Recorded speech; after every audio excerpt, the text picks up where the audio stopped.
Hi, and welcome back to the next part. I'm just going to get straight into it. These are all films. I think they're all set like pre Second World War, sorry, but a little bit later than the majority of the last ones that I showed you. So the first one is Water for Elephants. This has got Robert Pattinson and Reese Witherspoon in. This is a really good one. This is actually based on a book as well. Based around sort of life as part of the circus. I think it's set in the 30s or 40s. I'm pretty sure. It doesn't say on the back, and I can't fully remember. It doesn't specifically say, but it feels around that period for me. And some of it runs into much later. You see later on, but the majority of the film is set around that period, in the first half of the 20th century, anyway. And the elephants are a big part of the storyline, but that's not the whole story. It's based around these two people, basically, who work as part of the circus, and it was really sad in parts and a really emotional kind of story, but this was a really good one. Probably Reese Witherspoon's best, I think. I think it's one of her better films.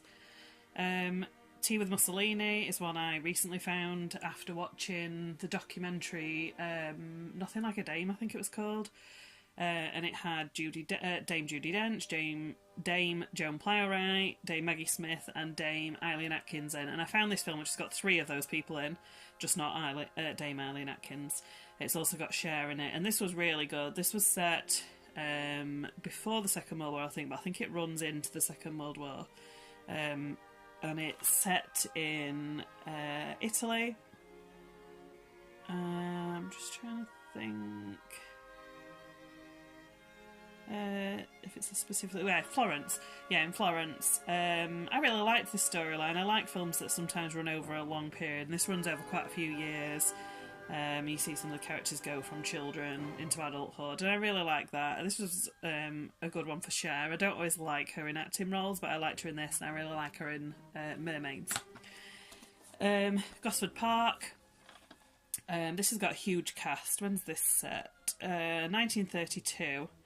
And I feel like, I think it's based around like a crime, and it's kind of sort of figuring out what went on and who was guilty and that kind of thing. And there's lots of characters, a really good cast. There's Richard E. Grant, Maggie Smith, Helen Mirren, Kirsten Scott Thomas, Emily Watson, who else? Michael Gambon, Stephen Fry, Charles Dance. Lots and lots of people in it, and I need to watch this again. I can't actually remember who did. I wouldn't know what was coming if I watched it again, because I actually cannot remember who did what in it, so I should watch this one again and take advantage of not remembering it very well. It was about 5 years ago I saw that one, but it was really good. I think it's written by the same person that did Downton Abbey. This was a Robert Altman film, but I felt like it was written by the same person. I might just be thinking that though. It felt kind of very Downton Abbey to me, if that's not the case. The next one is Suffragette, which I really, really liked. This was a subject I found, was interested in anyway, and I'd read up a little bit, but I definitely did more reading after watching this, and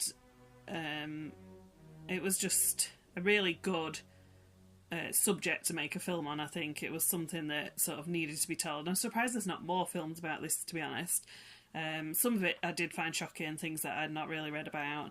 The cast was really good. Carey Mulligan's always really good. Helena Bonham Carter I really like, and of course Meryl Streep's in it, although her part's fairly small. I wouldn't say she's the biggest part of this. The main characters, Anne-Marie Duff as well, she's really good. They do a lot more in this, particularly Anne-Marie Duff. I thought she was really good. The next one is called The Painted Veil. I really liked this one. I'm just thinking now why haven't I watched it since. I watched it 4 or 5 times over a few months, and then I've not seen it for a few years since then. I absolutely loved this. It's Naomi Watts and Edward Norton, and I think it's in China. I think they moved to like a Chinese village. And it's like there's lots of disease around and things. I can't remember exactly where it is in China.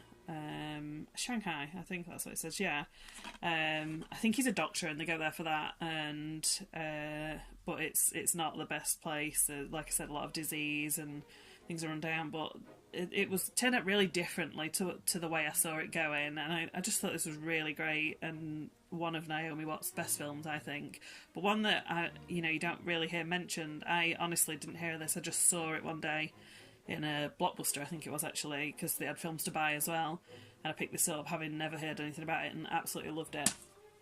The next one I've got is Testament of Youth. I picked this up, I have to be honest, for Kit Harington, because I'm a massive Game of Thrones fan. I also like, is it Alicia Vikander? I also really like her, and she's good in this. And this was pretty good. It wasn't one of the best period pieces I've seen. It's based around the First World War, which you don't really see as much as you do Second World War films. But it was definitely enjoyable, and I'd definitely watch it again at some point. I saw this last year, I think, for the first time.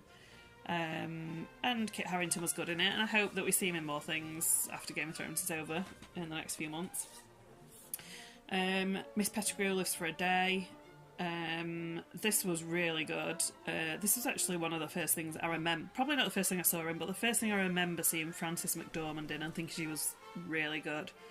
And obviously she got an Oscar more recently, but I remember seeing this and thinking she was really great. And I like Amy Adams as well, who's also one of the main characters in it. And she's just such a cool character, the lady who Frances McDormand plays, who is basically Miss Pettigrew. And basically she reaches sort of an age when you feel like maybe life's over, and she turns everything around and she becomes this whole new person, and she's really cool in it. I would highly recommend this one. Another one that I haven't really heard a lot about. It didn't seem that popular to me. It was another one I think I found in Blockbuster when I was looking through the films that they had for sale there, and I really liked it. And another one of the same thing that I found just by chance in Blockbuster, Mrs. Henderson Presents. Judi Dench plays a lady who runs a theatre. I think she runs it.